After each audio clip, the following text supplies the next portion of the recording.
Hey everyone, John Greenwald here, the founder of theblackvault.com. Thanks so much for tuning in. This is just a quick blast, meaning it's a short form story, not anything long form, but it's to tell you something cool. Something I posted today on social media, specifically Twitter, even on Facebook. I pointed over to Twitter because a tweet thread is a little bit easier to tell a story just like this. But I wanted to make a video for you guys just to kind of break down exactly what this means and why, although it may be just a coincidence, why it's something actually pretty darn cool. Now, here is the tweet that you may or may not have seen today. And I do call out UFO Twitter, so shout out to all those who associate with hashtag UFO Twitter, a group of people of like minds that just want to know a little bit more about UFOs and have a collective thirst for the truth. So shout out to all of you guys and gals out there. So for those of you who do not know who this is Howard Robertson. Now, Howard Robertson was the head of what was called the Robertson panel. Now, this was convened in 1952 or very early in 1953, and they came together to evaluate at the time, by order of the CIA, to evaluate all available UFO references. Now, this panel concluded, in short, that UFOs essentially weren't real. They were bunk. They could be explainable. Those that weren't explainable had just lack of evidence.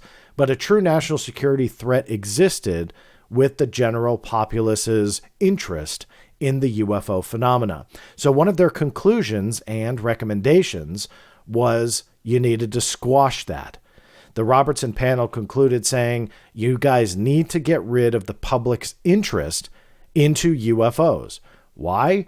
Well, because that can, in essence, be the national security threat, overriding all of our safeguards to keep our infrastructures in place and flooding, let's say, 911, people calling because they see something strange in the sky, and they start flooding those resources. They felt that that in itself was a threat. So they recommended to the CIA, you need to get rid of it because that is a threat. And so that's exactly what the Robertson panel essentially concluded. So I dug after Robertson's FBI file. For those who aren't aware, I love to collect FBI files on all sorts of people. And so I dug up Robertson's, and he has one. And you can see quite a few different pages. Well, I started digging through and found that just a couple years after he headed this Robertson panel, he went on to apply to work for the Atomic Energy Commission in 1956. Now, the AEC has now become known as the Department of Energy. So those are one and the same. But back then it was known as the AEC. In his application, he did his posted his education and talked about, background references, stuff like that. But he was asked for 3 references, those that he was associated with that were well acquainted with who he was. One of which, who he named, Dr. Vannevar Bush. Dr. Vannevar Bush, if you haven't seen his name before, he was a scientist that is rumored and allegedly one of the original members of the MJ-12 organization. Now, MJ-12 is something that, for those who know me, know that I'm not keen on those. I'm not convinced at all that they're real. In fact, I very much lean towards the fact that they're a hoax. But here's where the interesting connection comes in. What are the odds that these documents, the MJ-12 documents that have been around for decades, that my friend, the late Stanton Friedman, put in years upon years of researching, he himself concluded that these were real. What are the odds that somebody that was the head of a panel that would conclude, hey, you need to squash public interest in the UFO phenomena, he would list one of the founding members of this alleged MJ-12 group?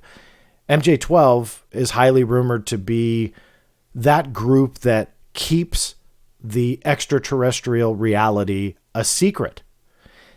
Again, all what I believe is a hoax and all very much a rumor.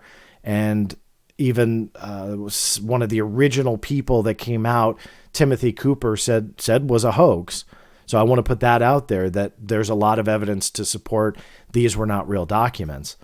But what are the odds that the head of the panel for the CIA, who recommended you needed to squash public interest in UFOs, would use one of the original founding members of this alleged MJ-12 group, whose mission was allegedly to keep the extraterrestrial existence out of public reality, in essence, keeping them not interested in the topic? Who knows what that means? I just throw it out there in a quick blast. I'll let you guys decide. What do you think it means? Put those comments below. Let me know what you think, because I am curious on if you think this is just a weird coincidence or if you think there is something to it. Please put a thumbs up on this video. Make sure you subscribe to the channel, and you know the drill. Turn those notifications on. It is a huge help to me to grow this channel even more. This is John Greenwald Jr. signing off. We'll see you next time.